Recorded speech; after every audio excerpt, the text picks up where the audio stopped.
नमस्कार, मैं हूं संजय शर्मा। आप देख रहे हैं 4PM news network. Kapil Sibal आ गए निर्दलीय प्रत्याशी के रूप में। उन्होंने समाजवादी पार्टी के सहयोग से नामांकन कर दिया। मेंबर ऑफ पार्लियामेंट राज्यसभा के लिए चुन लिए जाएंगे।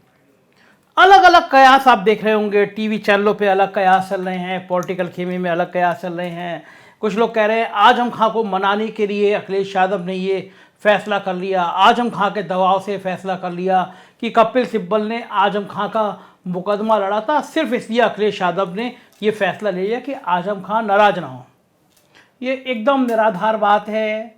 किसी टीवी चैनल के किसी खबर में आपको असली वजह दिखाई नहीं पड़ी होगी। दरअसल इसकी पूरी पटकथा उस दिन लिखी गई जब समाजवादी पार्टी के मुखिया अखिलेश यादव ने पार्टी के विधायकों की बैठक बुलाई थी। बैठक तय समय पे थी, वो बैठक होनी थी, लेकिन अचानक देर रात को संदेशा गया कि बैठक एक दिन और स्थगित कर दी गई है। मतलब कल बैठक नहीं होगी, परसों बैठक होगी। अधिकांश विधायक लखनऊ आ चुके थे, सब चौंके कि अचानक क्या हुआ, अखिलेश यादव ने ये बैठक क्यों टाल दी। और सुबह ही सुबह पता चला कि अखिलेश यादव दिल्ली चले गए हैं। अखिलेश यादव के दिल्ली जाने से तरह तरह की अटकलें शुरू हो गई कि अपनी पार्टी की मीटिंग छोड़कर अखिलेश यादव का दिल्ली जाने का प्लान क्या है। और कुछ देर बाद अखिलेश यादव ने खुद फोटो ट्वीट की, तेलंगाना के मुख्यमंत्री के साथ लंच करते हुए, बैठक में बात करते हुए। दरअसल जो दिल्ली का दौरा था, दिल्ली की बातचीत थी, उसी में कपिल सिब्बल का राज्यसभा जाना तय हो गया था। और आजम खां को मनाने या कपिल सिब्बल को मनाने ये पटकथा नहीं थी, पटकथा थी देश के राष्ट्रपति का चुनाव।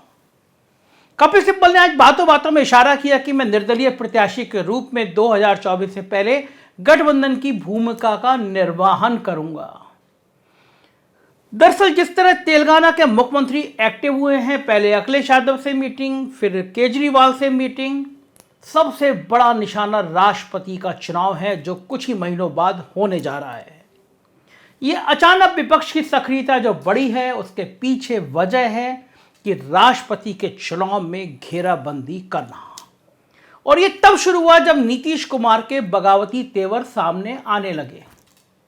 आमतौर पे हर 10-12 दिन में मीटिंग करने वाले नीतीश कुमार ने एक महीने से कैबिनेट की कोई मीटिंग नहीं बुलाई है, बीजेपी के नेताओं के कार्यक्रम में नहीं जा रहे हैं। उनके बड़े बागी नेता जो केंद्रीय मंत्री थे, उन्होंने अपनी प्रोफाइल से उनकी पार्टी का चिन्ह हटा के मोदी जी का फोटो लगा दिया है। नीतीश की और बीजेपी के बीच में जो तनातनी बढ़ रही है, उससे सिर्फ बिहार में सत्ता परिवर्तन की बात नहीं हो रही है, बल्कि देश में राष्ट्रपति के चुनाव में गड़बड़ी होने की उम्मीद बताई जा रही है।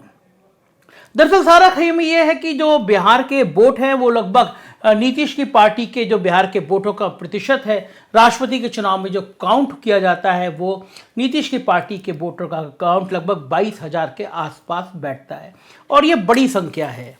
और बीजेपी जानती है कि अगर नीतीश कुमार अलग हो गए तो विपक्ष का जो प्रतिशत है, विपक्ष के पास जो मत हैं, वो उनसे ज़्यादा हो जाएंगे। अभी जो मौजूदा सीएन है, उसमें देखा जाए तो राष्ट्रीय जनतांत्रिक गठबंधन के पास इस समय 48.9% वोट है। और संयुक्त विपक्ष, अगर संयुक्त विपक्ष रहता है तो उसके पास 51.1% वोट है। तो नीतीश कुमार अगर अलग होते हैं तो अमित शाह का प्लान है कि किसी भी कीमत पर बीजेडी या फिर वाईएसआर कांग्रेस को तोड़ा जाए। इन दोनों पार्टियों के लिए अमित शाह ने अपनी रणनीति बिछाना शुरू कर दी है। तो राष्ट्रपति का चुनाव बहुत महत्वपूर्ण है। बीजेपी किसी भी कीमत पे अपने प्रत्याशी को जिताना चाहती है, लेकिन राज्यों में जो गठबंधन बन रहे हैं, राज्यों में जो गठजोड़ बन रहे हैं, उसमें कोई पेच फंस सकता है। इसलिए भाजपा बहुत परेशान है, बहुत चिंतित है। अब मैं आता हूं कपिल सिब्बल के मुद्दे पर। कपिल सिब्बल इस देश के कई सारे विपक्ष के नेताओं के बीच की धुरी हैं। एक बड़ी बात यह है कि कपिल सिब्बल जब किसी पॉलिटिकल आदमी का मुकदमा लड़ते हैं तो वो कोई फीस नहीं लेते हैं। कपिल सिब्बल जैसे वकील जो एक तारीख पे, मतलब आज अगर अदालत में तारीख लगी है और कपिल सिब्बल आपकी तरफ से वकालत करने यानी खड़े होने भी जाएंगे, तो मुझे बताया गया कि उनकी फीस रोज की 10 से 15 लाख रुपए है। मतलब आज आपके मुकदमे में तारीख लगी है, कपिल सिब्बल जी कोर्ट तक पहुंचे, आपका मुकदमा लगा या नहीं लगा, लेकिन कपिल सिब्बल जी इस बात के लिए 10 से 15 लाख रुपए लेंगे। देश के बड़े वकीलों की फीस आमतौर पे 1 या इससे भी ज़्यादा है, तभी ये वकील आलीशान हो जाते हैं, 500 करोड़ के मालिक होते हैं। कपिल सिब्बल का नाम भी देश के शीर्षस्थ वकीलों में है, कानून के मास्टर हैं। आजम खां जैसे व्यक्ति ने कहा कि मैं शुक्रगुजार हूं कपिल सिब्बल का। राष्ट्रीय परिदृश्य के अलावा कपिल सिब्बल को लाकर अखिलेश यादव ने एक दांव और खेला है। पिछले दिनों लगातार ये बात कही जा रही थी कि अखिलेश यादव मुसलमानों की बात नहीं कर रहे हैं, मुसलमान नाराज हैं, और बात भी सही है। बीजेपी और आरएसएस ने देश में एक सॉफ्ट हिंदुत्व की लाइन खींच दी है। यही कारण है कि राहुल गांधी को भी जनेऊ पहनना पड़ रहा है, तिलक लगाना पड़ रहा है, अखिलेश यादव को भी फरसा उठाना पड़ रहा है, मायावती जी को भी गणेश जी की मूर्ति दिखानी पड़ रही है। एक लाइन खींच गई है, और लाइन इतनी बारीक खींच दी गई है, और रोज अंबानी जी के जो चैनल हैं, इस टाइप के चैनल, वो रोज हिंदू मुसलमान का इतना आग लगा रहे हैं कि दिमाग में जहर भर गया है। आप दिन भर टीवी खोल के देखेंगे तो दिन भर हो जाएगा कि आज इस मंदिर के नीचे भी इस मस्जिद के नीचे भी मंदिर होने की बात की गई, एक मुकदमा यहां दायर कर दिया गया, एक मुकदमा वहां दायर कर दिया गया। टीवी चैनल पर बिल्कुल फालतू टाइप के आदमी, एक को कह दिया गया ये मुसलमानों का प्रवक्ता, और एक को ये कह दिया गया ये हिंदुओं का प्रवक्ता, जिसे बोलने की तमीज नहीं, जिसे लिखने की तमीज नहीं, मगर वो टीवी चैनल पर बैठकर एक दूसरे को धर्म को गाली देते हैं। टीआरपी बढ़ती है और आपके दिमाग में तेजाब बनता है। दरअसल पूरी रणनीति देश में आपके दिमाग को तेजाब में बदलने की है। आप हर समय गुस्से में रहे और आपको हर समय गुमान रहे, हर समय मुगालता रहे कि हिंदू धर्म खतरे में है। ये लाइन, ये फार्मूला अगर आपके दिमाग में बना रहेगा तो सत्ता को आसानी होगी, वरना आप देश में बढ़ती हुई महंगाई की बात करेंगे, बेरोजगारी की बात करेंगे, गिरती हुई जीडीपी की बात करेंगे, इससे तेल और खाद्यान्न पदार्थों की बात करेंगे। इससे बचना है तो आपको ये रटाया जाएगा कि आपको रोटी मिले ना मिले, मगर देश में मूल्य टाइट हो गए। ये समान भाषा है, बहुत गंदी भाषा है, बहुत अभद्र भाषा है, लेकिन ये बात प्रचलन में लाई जाती है, बताई जाती है, और टीवी चैनल इसके लिए एक बहुत बड़ी प्रयोगशाला बन गए हैं देश में, जो नफरत फैलाते रहते हैं। अब इस समय अखिलेश यादव की भी मजबूरी है, अगर वो खुलकर मुसलमानों की बात करेंगे तो उन पर सीधा आरोप लगाया जा दिया गया, देखो ये तो सिर्फ मुसलमानों की बात करते हैं, हिंदुओं की बात करने का मुद्दा ही नहीं है।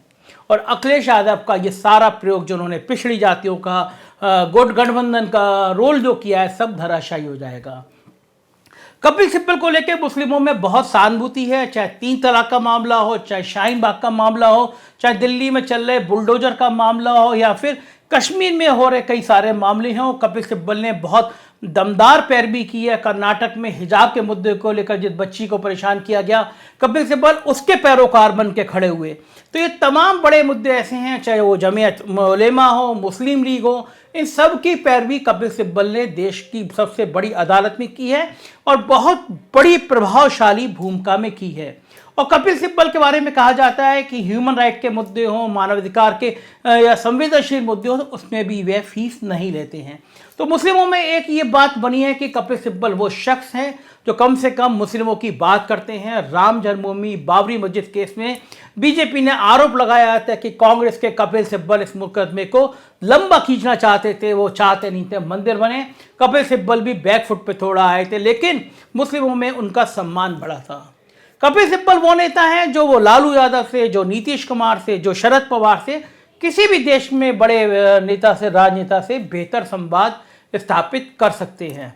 तो विपक्ष की गोलबंदी जब राष्ट्रपति चुनाव की होगी तो कपिल सिब्बल उसमें एक बहुत बड़ी प्रभावी भूमिका में नजर आएंगे। जब मैं आज डिबेट कर रहा था तो अमर उजाला के सलाहकार समूह संपादक, देश के बहुत बड़े पत्रकार हैं, विनोद अग्निहोत्री, उन्होंने कहा कि समाजवादी पार्टी ने बहुत अक्लमंदी से काम किया कि उनको पार्टी ज्वाइन नहीं कराई, बल्कि निर्दलीय के रूप में उनको सपोर्ट किया। कोई बड़ी बात नहीं है कि अगर संयुक्त विपक्ष, अगर कपिल सिब्बल कांग्रेस को मैनेज कर लेते हैं, और कपिल सिब्बल ने बहुत सफाई के साथ सोनिया गांधी के बारे में आज भी अच्छी बात कही, कोई खराब बात नहीं करी। तो विनोद अग्निहोत्री जी का कहना था कि अगर कपिल सिब्बल मैनेज कर लेते हैं तो कोई बड़ी बात नहीं है कि वो संयुक्त विपक्ष के एक राष्ट्रपति पद के उम्मीदवार भी नजर आए। राजनीति में कब कौन क्या कैसे हो जाएगा कोई कह नहीं सकते, लेकिन ये बात सही है, कपिल सिब्बल केवल आजम खां की वजह से नहीं आए, बल्कि कपिल सिब्बल को लेकर अखिलेश यादव का राष्ट्रीय राजनीति के परिदृश्य में बहुत लंबा गेम प्लान है। जो हम आने वाले दिनों में देखेंगे। और अगर ये प्लान सफल हो जाता है तो समाजवादी पार्टी देश की एक प्रमुख भूमिका में नजर आएगी, जिसके लिए लोग कहते हैं कि समाजवादी पार्टी फिनिश हो गई, अब तो कहाँ तक वोट मिल पाएंगे। लेकिन राजनीति में कभी कोई खत्म नहीं होता। इस विधानसभा में जो नेता प्रतिपक्ष के रूप में अखिलेश यादव ने तेवर दिखाए, और आज जो केशव मौर्य की और अखिलेश यादव की गर्मा गर्मी हुई, हालांकि उसमें अखिलेश यादव कुछ ज़्यादा ही गर्म हो गए, लेकिन इस तरह के तेवर उन्होंने योगी आदित्यनाथ को आज कई मुद्दों पर घेरा और बताया कि समाजवादी पार्टी सरकार ने क्या क्या किया। तो अखिलेश यादव के जो तीखे तेवर हो रहे हैं वो भी सपा को कहीं मजबूती दे रहे हैं। कपिल सिब्बल जैसे व्यक्ति अगर आ जाएगा तो दिल्ली में समाजवादी पार्टी की पैरोकारी करने वाला एक बड़ा शख्स होगा, जो आपको टीवी चैनल्स में, जो आपको राज्यसभा में सपा की बात करता हुआ नजर आएगा। तो जाहिर है बहुत कहीं पे निगाहें कहीं पे निशाने वाले स्टाइल में अखिलेश यादव ने दांव खेला। इस दांव के नतीजे क्या होंगे आने वाले दिनों में आपको बताते रहेंगे। देखते रहिए 4 PM न्यूज़ नेटवर्क। यही चैनल है जो सच की बात कहेगा, सच के साथ खड़ा रहेगा और आपके साथ खड़ा रहेगा। सब्सक्राइब करिएगा। उत्तर प्रदेश की खबरें देखना चाहते हैं तो हमारा नया चैनल 4 PM UP सब्सक्राइब करिएगा। और एक रिक्वेस्ट और आपसे, हमें ट्विटर और फेसबुक पे भी 4 PM न्यूज़ नेटवर्क पे फॉलो और सब्सक्राइब जरूर कीजिएगा। शुक्रिया।